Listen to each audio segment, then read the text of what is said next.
L'émission L'Entretien vous est présentée grâce au soutien de notre sponsor et partenaire Amana Assurance. Amana Assurance, assurance de personnes, prévoyance, santé et voyage. www.amana.dz. Amana Assurance, lekum ou des azalekum.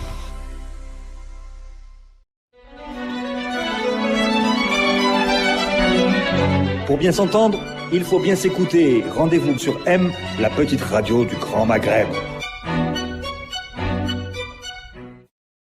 Amis auditeurs, l'entretien, le plaisir d'accueillir aujourd'hui, amis auditeurs de Radio M, bien sûr, Monsieur Nihat. Monsieur Nihat est président de Eminoto. Eminoto représente en Algérie le grand constructeur chinois public, Jack, constructeur d'automobiles, de camions et de véhicules utilitaires. Monsieur Nihat, bonjour. Bonjour. Merci beaucoup de nous avoir rendu visite. C'est moi qui je remercie pour l'invitation et cette émission. On va l'expliquer à nos amis auditeurs. Monsieur Nihat, président de Eminoto, a un problème pour faire valider son investissement en Algérie. C'est un investissement important, on va en parler dans quelques minutes. Auparavant, on voudrait que vous nous présentiez un petit peu qui est Jack, le constructeur chinois que vous représentez en Algérie. Qu'est-ce qu'il fait? Qu'est-ce qu'il représente? La marque Jack, une marque chinoise, en Chine, parmi 5 constructeurs de véhicules en Chine. Annuellement, production de véhicules total Jack, 2 500 000 véhicules, en majorité véhicules légers, véhicules lourds. Véhicule léger, c'est l'utilitaire. Utilitaire, ouais. C'est ça. Et une gamme variée, bus, forklift, tout ce qu'il y a roule, et Jacques produire et vendre dans le monde entier. D'accord. Alors vous, à Eminoto, vous avez d'abord été distributeur de véhicules en Algérie depuis l'année 2000. 2000, voilà. Vous êtes venu de Turquie vous installer en Algérie. Oui, pour distribuer des véhicules. Oui, je suis venu en Algérie en 1999. On a participé dans une foire. Depuis ce jour-là, je suis là pour travailler dans le domaine d'automobile. De l'automobile, et vous avez créé Eminoto. Oui, Eminoto. On travaille territoire national. La marque chinoise Jacques et Sanyong, sud-coréenne. Jacques, dans le marché algérien, très réputé et très connu. Territoire national, on a 38 vilayas, on a installé 48 concessionnaires. Chaque concessionnaire fonctionne, 3 fonctions, c'est-à-dire déjà service après-vente, pièces de réchange et vente. Et on les a formés techniquement et commercialement, tous. Et avant l'introduction de l'importation, Eminoto, le réseau de Eminoto, on a travaillé 1800 employés total, territoire national. Et depuis ce jour qui est interdiction d'importation, on a commencé à diminuer de notre personnel. Et bien sûr, fin 2015, ils ont demandé au ministère de l'Industrie pour production ou montage une usine de fer. Sinon, vous ne l'avez pas importé. On a, grâce à ce cahier de charges, on a préparé notre demande. On a déposé au ministère de l'Industrie pour avoir autorisation pour produire notre produit Jacques et Sanyong en Algérie. Et 2015, si vous permettez, je peux continuer. Je voulais juste, avant de parler de votre investissement, revenir à la période où vous avez été distributeur, seulement distributeur. Alors, dans cette période-là, vous avez employé jusqu'à 1800 personnes. Oui. Et donc, vous étiez reconnu comme un acteur professionnel de ce secteur. Tout à fait. Vous n'avez pas eu de problème avec les autorités algériennes? Non, aucun problème. Aucun problème. C'est quoi la structure du capital de la SARL Eminoto? Comment c'est distribué? Est-ce que, par exemple, votre partenaire chinois est actionnaire aussi avec vous? Non. Il n'est pas actionnaire. Dès le début, on a fondé une société droit algérienne avec Eminoto, avec mon épouse algérienne. On a démarré ensemble, on a travaillé ensemble. Et jusqu'à maintenant, on travaille. Alors, je peux vous poser quand même une question. Pourquoi les Chinois vous ont confié à vous la distribution de leurs produits? Parce que 2000, ce jour-là, aucune société importait de marque chinoise. C'est nous qui on a proposé, on a dit qu'on peut faire quelque chose pour vous. Ils ont vu qu'on a réussi, on a fait quelque chose professionnellement. Et la marque Jacques devenue une réputation plus qu'une marque japonaise. Pour ça, la maison mère, ils ont fait de confiance à notre société, ils sont continués avec nous. Et vous avez pensé aux produits chinois parce qu'en Turquie, vous les connaissiez déjà? Oui. C'est un peu l'avance que vous aviez par rapport à peut-être à des investisseurs algériens qui n'ont pas tout de suite pensé à des produits chinois. Le domaine d'automobile, je suis né dans le domaine d'automobile. C'est le métier de mon papa. J'ai hérité de mon papa. Je connais dans le domaine profondément. Ce jour-là, 2000, le début de 2000, en Algérie, je suis venu, j'ai trouvé vraiment ce domaine trop vierge et beaucoup de demandes, il n'y a pas de l'offre. Celui qui va faire professionnellement beaucoup de choses, qu'on a réussi grâce à cette expérience, on a réussi et on a formé les collègues, c'est-à-dire les concessionnaires locaux. On a tout agrandi ensemble. On a investi ensemble, on les a appris, on leur a montré comment on va faire à la faveur de clients, rester debout, être numéro 1 dans le marché. Pour ça, on a réussi. La maison mère, toujours, ils ont pris un choix, Eminoto. Alors, l'avantage de Jack, c'est vrai que Jack, on croise beaucoup sur les routes et les autoroutes algériennes cette marque. C'est quoi son avantage? C'est plus la robustesse, c'est plus le rapport qualité-prix. Pourquoi? C'est que on sait pour d'autres marques, par exemple pour Hyundai, les Algériens aiment quelque chose de plutôt simple, même si maintenant c'est très électronique, ça a quand même beaucoup moins, ça s'est modernisé. Oui. Mais on connaît toujours les raisons de succès d'une marque chez vous. Pourquoi ça a marché? Vous savez, Jacques, ils ont des joint ventures en Chine. Le moteur américain est Cummins. Et technologie, Jacques, il y a des laboratoires en Italie pour design. Jacques, il y a des technologies laboratoires en Allemagne. Ils sont en train de faire tout, amélioration de leur qualité. Ils savent que sans qualité, il ne peut pas rester dans le marché, dans le monde entier. Pour ça, qu'est-ce qu'il y a? Jacques, en Algérie, ils ont donné les produits qualité et de prix robuste. Et par exemple, les clients, en gros, ils ont choisi Jacques. Tous les clients qui distribution, production. Je vous donne un exemple. Pour nous, très grande fierté.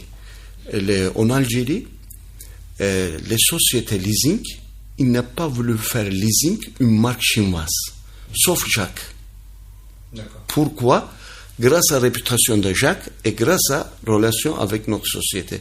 Parce qu'on donne service, pièces de réchange, disponibilité et qualité, ils ont fait de leasing notre marque. Et vous avez aussi distribué d'autres marques, pas seulement chinoises, puisque vous avez distribué SsangYong pendant quelques années quand l'importation était permise. Très bien, nous arrivons à l'ère Bouchouareb, nous arrivons à l'ère de l'assemblage et du montage. Je voulais quand même rester un petit moment sur la grande période de la distribution. Et alors, vous, quand vous proposez votre projet, il faut le dire, l'ancien ministre de l'Industrie l'accepte. Il signe, il dit c'est bien. Oui. Et c'est quoi exactement votre projet? Bien sûr, ils ont publié un cahier de charges dans l'année 2015. On a étudié, on a préparé notre situation par rapport à ça. On a déposé notre demande avec Jacques et SsangYong. Qu'est-ce qu'ils ont dit? Ils ont dit qu'ils préparaient les nécessaires par rapport au cahier de charges, les documents. Tous on a préparé. On a préparé, on a déposé. Et l'ambassadeur Chine intervenu, il dit que la société publique, Jacques, c'est une société publique. On l'a déjà dit, mais il faut le rappeler, c'est une société 100% capital public. Capital public. Pour ça, toujours, je parle le nom de l'État Chine. On s'engage le nom de Jacques et l'État Chine. Monsieur, il a préparé une lettre, il a déposé au Premier ministre. Il a dit que c'est un engagement officiel, tout ce qu'il y a, on part, l'engagement de l'État Chine et Jacques. Pour ça, on a déposé notre demande. La suite, la commission d'évaluation d'investissement, ils ont évalué notre investissement, notre dossier, ils ont trouvé conforme par rapport au cahier des charges, ils nous ont donné l'avis favorable. On a pris l'avis favorable, on a tout, ils ont dit, bien précisé, le 13 juin 2016. Et la suite, il nous a donné deuxième avis favorable pour lundi. Lundi nous a convoqués, on a préparé notre dossier, on a déposé lundi. Depuis ce jour-là, on a reçu réponse, même pas un mois avant. Déjà, aucune réponse, aucun signe. Qu'est-ce qui s'est passé? On n'a pas su. Alors, on va essayer de comprendre qu'est-ce qui s'est passé, mais auparavant, je pense qu'avec nos amis auditeurs de Radio M, on voudrait comprendre qu'est-ce que c'est exactement votre projet. C'est de la fabrication, du montage, CKD, SKD, c'est plutôt plus des camions, plus des véhicules utilitaires, où est-ce qu'il est implémenté, quelle surface, voilà, c'est peut-être nous présenter le projet, pour que nous validions nous-mêmes déjà votre projet. Ok, avec plaisir. Le projet, on a déposé notre demande. La commission évaluation, il nous a accordé. Pardon, avant de ça, je vais vous expliquer, bien sûr. Il y a une chose. On a dit que monsieur le ministre, on va faire une convention devant la presse, on invite le PDG de Jacques, on vous invite aussi, venez participer à la cérémonie au Sofitel. Monsieur le ministre, il a envoyé son directeur général et son président de la commission, ils sont participés à notre cérémonie de signature de convention à l'hôtel de Sofitel. Et ça, c'est à quelle date? Quelle date? On a signé début de janvier 2016. Et monsieur le ministre, ce jour-là, il a été pris, il a envoyé une lettre, encouragement et remerciement. Il a bien expliqué notre investissement très important pour l'économie, ça, et il a donné beaucoup d'importance pour soutien de notre projet et notre investissement. Après, la commission, il nous a donné l'avis favorable. On a cherché un terrain. Comment on va faire? Avec ce document, et lundi, le document l'avis favorable de lundi, on a trouvé un terrain, la zone industrielle d'Ain Timouchent, de Wilaya à Temazura. 33 hectares. On a communiqué avec M. le Wali, on a expliqué, on a présenté notre dossier. M. le Wali, grâce à les documents qu'il, Monsieur Commission, le ministère de l'Industrie, Monsieur le Président de la Commission d'évaluation nous a rendu, il nous a acquis un terrain concession, 33 hectares, et permis de construire. On a commencé à construire. On a tout terminé. Vous avez tout terminé? Tout terminé. Récemment, on a invité aussi la presse, les organes de presse algériens. Ils ont vu tout. 90%, on a terminé déjà. Ça fait une année. Et les équipements de montage, les charpentes et les équipements, lignes de montage, tous, ils sont au parc Soudman au site. On attend dernière approbation de la CNI pour ramener les équipements pour faire finir 100%. Pour ça, on a tout terminé. Et il vous manque cette dernière autorisation du CNI. Voilà, c'est ça. Cette dernière autorisation. Et pourquoi vous avez besoin de passer devant le CNI pour cet investissement? Parce que vous êtes au-dessus de 5 milliards de dinars. Qu'est-ce qu'il a? On a insisté, la période... C'est un investissement de combien exactement? 170 millions de dollars. Total, il aura coûté, ça va coûter 170 millions de dollars. Parce que c'est un investissement, une usine concrète. Production privée, première usine en Algérie. Notre slogan. Pourquoi on dit ça? Très clair. On va produire dans le site moteur, châssis, cabine, peinture, superstructure, qui besoin, châssis, bentasseuse, etc. Alors, on va produire. Une usine qui a autant d'unités, c'est effectivement une usine, c'est pas de l'assemblage, Quand vous dites châssis et peinture, ça veut dire que vous avez aussi un atelier d'emboutissage. Emboutissage et peinture, obligé. Parce que on veut... Pour 100 000 véhicules par an? Capacité 100 000 véhicules par an. Pour ça, on a un projet, professionnellement, on a fait un projet. Parce que 33 hectares, on a fait infrastructure 100%, sans manque. C'est-à-dire gaz, système électrique, tout. On a fait toutes les commodités nécessaires, on a tout terminé. Qu'est-ce qu'il y a? Production de moteurs en Algérie, on va produire pour notre besoin et les besoins des autres. C'est-à-dire le moteur qu'on va produire. Qu'est-ce qu'il y a pour besoin de marine, industriel, tout le monde peut utiliser ce moteur local. Ce moteur technologie américaine. Parce que il y a joint venture américain et Cummins et Navistar. Pour ça, deuxième, cabine, on va utiliser ça pour nous, châssis pour tout le monde, et superstructure pour tout le monde. S'il y a commande à l'extérieur, on va accepter, on va faire à tout le monde. Par exemple, pentasseuse, nacelle, tout ce qui est nécessaire, on va faire tout. Alors, ce projet, c'est en termes de marques, pour la partie commerciale, vous allez quand même décliner 6 modèles plutôt différents. Voilà. Entre camions et... 1 tonne, 2 tonnes 5, 3 tonnes 5, 5 tonnes, 7 tonnes et fourgon. D'accord, très bien. Voilà. Alors, vous êtes lancé dans la production, dans la construction de l'usine, vous avez commandé la chaîne de montage, les équipements, et vous ne pouvez pas les sortir de sous douane parce que vous n'avez pas encore bénéficié du régime général des conventions de l'ANDI parce qu'il manque l'accord du CNI. Tout à fait. L'accord du CNI, il dépend, nous le savons, nous journalistes économiques, du Premier ministre. Tout à fait. Est-ce qu'on vous a signifié un refus? Oui, parce que dans la période, on a insisté, on a dit que qu'est-ce qui se passe, informez-nous. Malheureusement, on n'a pas eu une réponse. Dernièrement, grâce à nouvelle ministre, Madame la ministre de l'Industrie, on a fait une demande. Madame la ministre, son équipe, son directeur général, il nous a répondu. Quand? Date 8 juin 2019, récemment.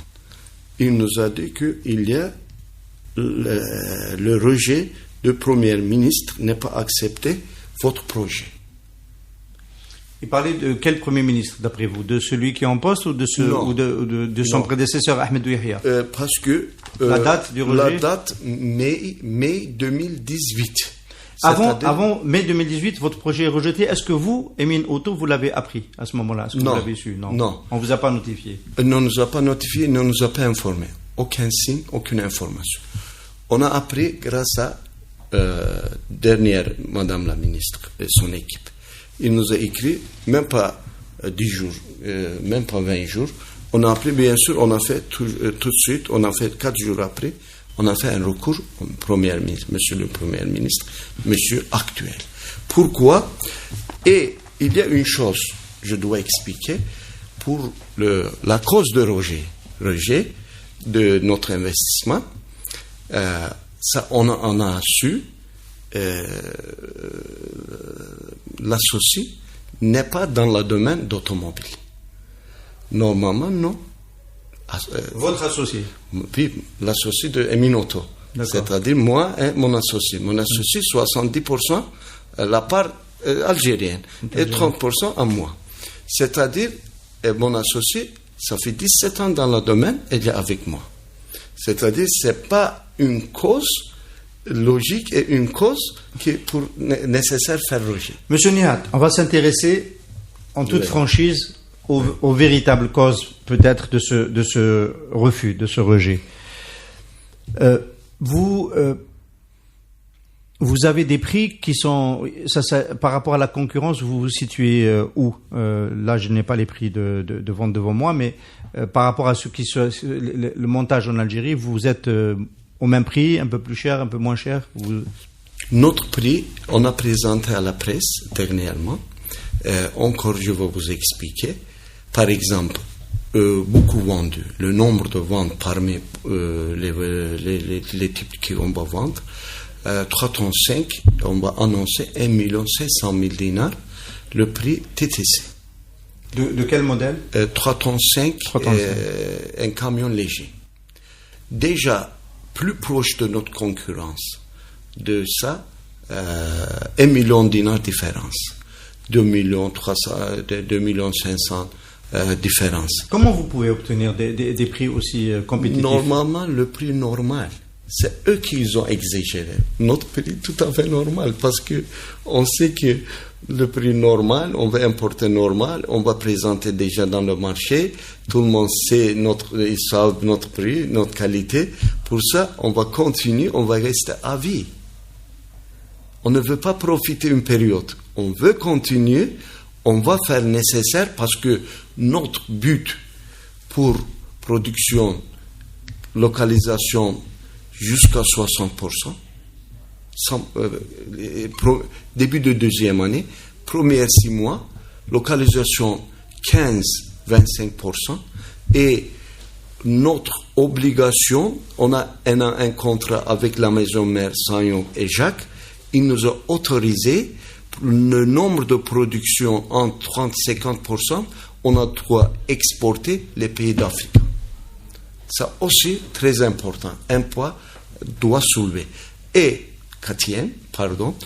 les sous-traitants, les Chinois qui travaillent directement avec Jacques, ils sont prêts, vont venir en Algérie, ils vont faire collaboration, leur homologue algérien, ils vont produire pour nous et pour besoin de marché.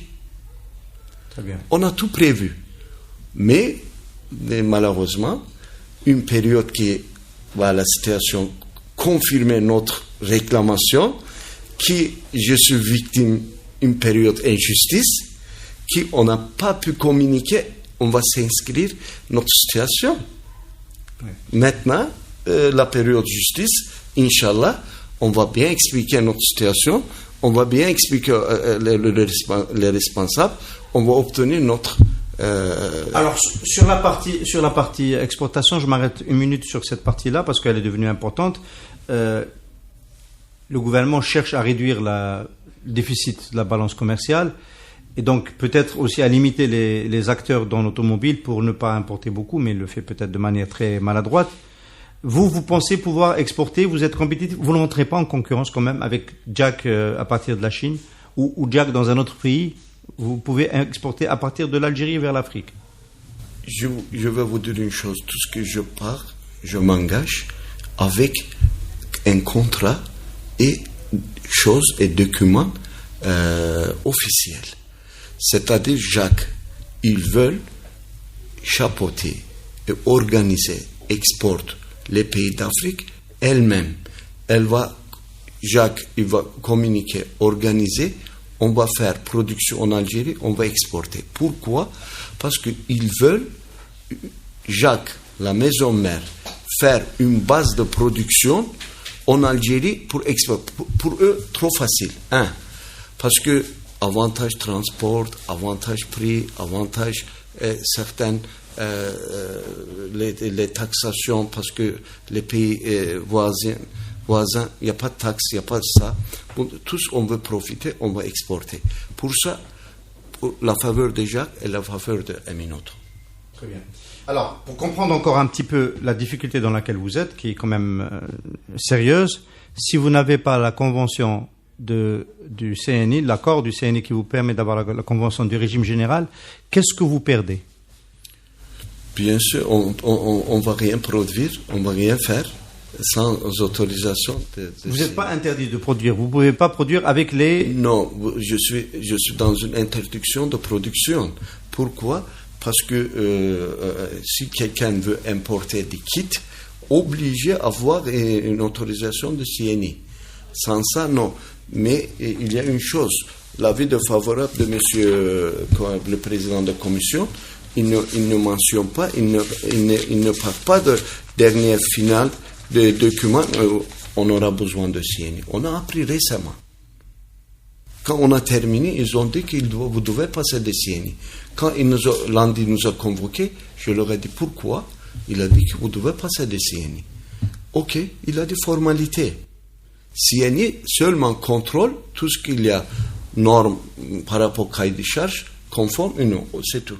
Ok, on a tout fourni, tout ce qu'il nous a demandé, mais malheureusement, jusqu'à maintenant, aucune réponse. Alors, si vous n'avez pas cet accord du CNI, vous bénéficiez pas des franchises de douane et des franchises de TVA. TVA, voilà, droit de douane est nécessaire, bien sûr. Est nécessaire. Oui. Et si vous voulez quand même commencer à produire sans les franchises, la concurrence... Il va nous autoriser. Nous sommes prêts aussi pour produire sans franchise.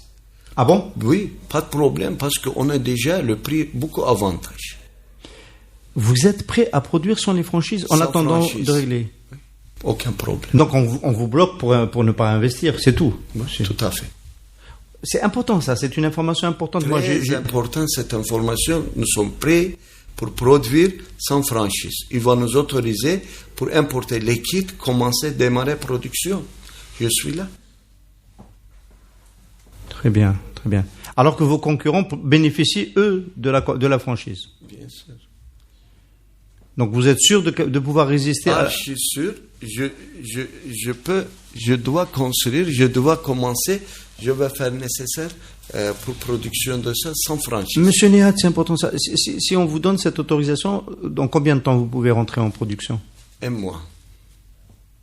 En fait, vous êtes prêt? Un mois, parce qu'on a tout terminé. Dans 20 jours, on va faire montage de charpente et ligne de...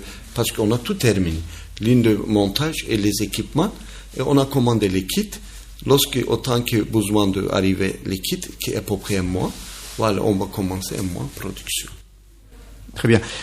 Alors, vous avez écrit une réponse 4 jours après ce refus de M. Hamoudi, donc directeur de l'industrie. Et vous l'avez adressé à M. Bedoui, Premier ministre. Voilà, oui. Est-ce que vous avez des échos? Est-ce que vous avez bon espoir qu'on vous autorise quand même à produire Je suis confiant. On aura bon résultat. Ouais. Aucun problème, parce que la période de justice, pas de problème. Parce que tout ce qu'on veut faire, une industrie concrète, un exemple, export véhicules qui vont produire. Et l'avantage pour le marché algérien, le prix, qualité et le réseau, on veut faire pour localisation. Notre but professionnellement, pas profiter des jours, non. On va rester à vie, être un exemple. Notre but, 100% comme ça. Oui. Alors, si ça ne s'est pas fait jusqu'à maintenant, nous, tout de suite, en tant que journalistes, on pense que c'est à cause de la politique des quotas qui a été appliquée sur les producteurs de véhicules légers. Est-ce qu'il y a la même politique de quotas pour les producteurs de camions et de véhicules utilitaires? Je ne pense pas dorénavant ils vont faire la même chose. Pourquoi? Parce que véhicules utilitaires légers, besoin de marché, des besoins de industrie, les commerçants, ça. Oui. Aujourd'hui, on a lu dans la presse, on est choqué. L'unité de Eniem qui fait de l'électroménager à Tizi Ouzou est en chômage technique parce qu'elle n'a pas eu sa licence d'importation. Et c'est une entreprise publique. Pour vous dire que les limitations d'importation sont tellement brutales que peut-être aussi ça va toucher les camions et les véhicules utilitaires. Parce que notre but, 60% dans début de deuxième année pour localisation. C'est très important. On aura... Ce que vous appelez localisation, c'est intégration. Localisation, intégration, taux d'intégration. Local. Oui. Et donc pour le moment, vous pensez que... Est-ce que vous avez une idée de combien vous allez consommer de devises pour la première année, si vous avez dans votre plan d'investissement? Par rapport... Si besoin de marché, on va l'offrir à peu près... Première année, 25 000 véhicules, équivalent à peu près 200-250 millions de dollars. À peu près. D'accord. Une idée, une fourchette, si on peut dire ça. D'accord. Voilà. Et si vous avez importé tout cela avec des véhicules finis, c'est à peu près le même montant? Non, bien sûr, ça. Si on va faire commencer la localisation, chaque importation, on va réduire le montant d'importation. Grâce à l'intégration locale. Bien sûr. Voilà. On a mieux compris votre projet. Il est localisé dans la wilaya d'Ain Mouchen. C'est combien d'emplois ce projet? Pour démarrage 250. Vous allez utiliser de l'automation, je crois. Bien sûr, ça. première année, début de deuxième année, on va arriver jusqu'à 1250 directs. Indirect, bien sûr, 8000 employés on aura. Pour la distribution, le service après-vente, etc. Non, seulement production. Distribution, service à part. À part. Ça, beaucoup plus. Beaucoup plus. Oui. Et c'est Eminoto qui s'en occupera. Oui, tout à fait. Bien sûr, bien sûr. Monsieur Nihat, merci beaucoup. C'est moi. Merci d'avoir été notre invité aujourd'hui. Merci à vous. Je vous remercie. L'émission L'Entretien vous est présentée grâce au soutien de notre sponsor et partenaire Amana Assurance. Amana Assurance, assurance de personnes, prévoyance, santé et voyage. www.amana.dz. Amana Assurance, lekum ou des azalekum. Pour bien s'entendre, il faut bien s'écouter. Rendez-vous sur M, la petite radio du Grand Maghreb.